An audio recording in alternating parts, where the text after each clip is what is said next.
So hello दोस्तों, स्वागत है आप सभी का फैक्ट्स विद अमित पाठक में। तो 1 अगस्त से कुछ अहम नियम जारी हो सकते हैं। 1 अगस्त से कई चीजों में परिवर्तन संभव है। जानिए आपकी दिनचर्या पर इसका क्या असर पड़ने वाला है, क्योंकि 1 अगस्त से बैंक ऑफ बड़ौदा के चेक भुगतान में भी नियम में बदलाव हो रहा है। वहीं रिजर्व बैंक ऑफ इंडिया के भी दिशा निर्देशों में बैंक ऑफ बड़ौदा के चेक भुगतान के नियमों में बदलाव किया गया है। यह बदलाव 1 अगस्त से लागू होगा और गैस सिलेंडर के दाम में भी कुछ अहम फैसले जारी हो सकते हैं। तो जानेंगे एक एक करके इस सारी अहम खबरें। बने रहिएगा आप हमारे साथ। चलिए शुरू करते हैं।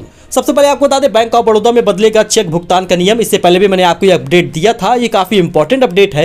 रिजर्व बैंक ऑफ इंडिया के दिशा निर्देशों के अनुसार बैंक ऑफ बड़ौदा ने चेक भुगतान के नियमों में बदलाव किया है। यह बदलाव 1 अगस्त से लागू होगा। बैंक ऑफ बड़ौदा ने अपने ग्राहकों को सूचना देते हुए बताया है कि 1 अगस्त से 5 लाख रुपए या उससे अधिक की राशि पर चेकों का भुगतान पॉजिटिव पे सिस्टम के आधार पर होगा। इसके तहत 5 लाख रुपए या उससे अधिक की राशि चेक जारी करने वालों को अपने चेक पेमेंट से जुड़ी जानकारी बैंक के SMS या नेट बैंकिंग या फिर मोबाइल ऐप पे देनी होगी। इसके बाद ही संबंधित चेक का भुगतान होगा, वरना पैसा ट्रांसफर नहीं होगा। वहीं रसोई गैस सिलेंडर के दाम में भी बदलाव हो सकता है। ज्यादातर तेल कंपनियां हर महीने की पहली तारीख को गैस सिलेंडर के दाम बढ़ाती हैं, तो हर महीने की पहली तारीख सरकारी ऑयल मार्केटिंग कंपनियां गैस सिलेंडर के रेट तय कर लेती हैं। इस बार 1 अगस्त को रसोई गैस सिलेंडर के दाम तय होंगे। संभव यही है कि इस बार भी रसोई गैस की कीमतों में इजाफा देखने को मिले। हालांकि इस बार भी कुछ स्पष्ट रूप से कहा नहीं जा सकता। इसका फैसला 1 अगस्त को ही होगा। तो रसोई गैस सिलेंडरों के दाम में भी बढ़ोतरी होगी या उनकी कीमतों में कमी आएगी, ये जानने को मिलेगा। और नई कीमतें जानने के लिए हमें 1 अगस्त की सुबह का इंतजार करना होगा। वैसे आपका क्या मानना है, कमेंट करके जरूर बताइएगा। क्या गैस सिलेंडर के दाम बढ़ेंगे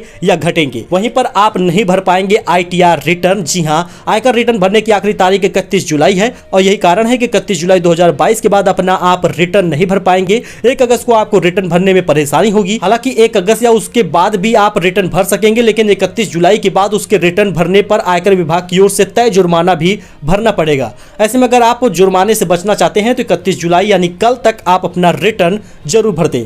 वहीं पर देश को मिलेगा नया उपराष्ट्रपति। जुलाई महीने में द्रौपदी मुर्मू देश की नई राष्ट्रपति बनी है। अगस्त महीने में देश को नए उपराष्ट्रपति मिलेंगे। देश के उपराष्ट्रपति का चुनाव अगस्त महीने की 6 तारीख को होगा। उसी दिन इस चुनाव का परिणाम भी जारी हो जाएगा और देश के नए उपराष्ट्रपति के नाम ही घोषणा कर दी जाएगी।